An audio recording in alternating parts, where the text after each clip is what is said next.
যে দুনিয়ার এপিঠ তো সাজাইলাম, দুনিয়ার ঘর তো কত সুন্দরভাবে সাজাইলাম, খাট, সোফা, আলমারি, কত কিছুর দ্বারা দুনিয়ার ঘর সাজাইলাম, ঠিক কিনা? দুনিয়ার এপিঠ সাজাইলাম, ওপিঠ তো আমরা এখনো পর্যন্ত সাজাইতে পারলাম না।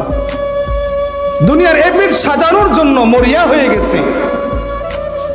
আমাদের চিন্তা ফিকির এমন ভাবে আমাদেরকে ডাইভার্ট করছে, আমাদেরকে এমন ভাবে পরিবর্তন করছে যে এখন চাইলেও আমরা আখিরাতের দিকে যেতে পারি না, কারণ দুনিয়া আমাদেরকে এত পরিমাণ দুনিয়া আমাকে আখিরাত ভুলাই দিচ্ছে।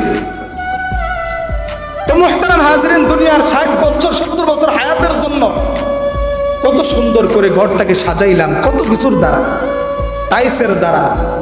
হ্যাঁ, এমন কোনো কাজ বাকি নাই যে কাজটা করিনি। কিসের জন্য? সৌন্দর্যের জন্য।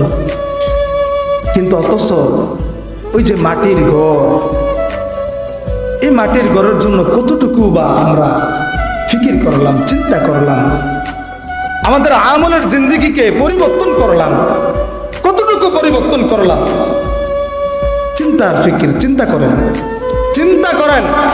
যদি চিন্তা করেন, জীবনের সব হিসাব সামনে অটো চলে আসবে।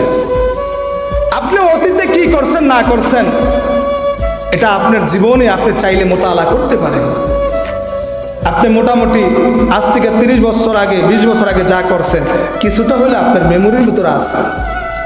আপনি কতটুকু ভালো কাজ করছেন, খারাপ কাজ করছেন, আপনার দ্বারা কতটুকু দিনের কাজ হইল, আপনার দ্বারা আখিরাতের কতটুকু কাজ হইল, সব মোতালা করলে অটোমেটিকলি আপনার জেহানে চলে আসবে। এই জন্য আমি আপনাদেরকে বারবার বলি, মুমিন বান্দাদের প্রত্যেকটা কদমে কদমে নেক আমল হবে।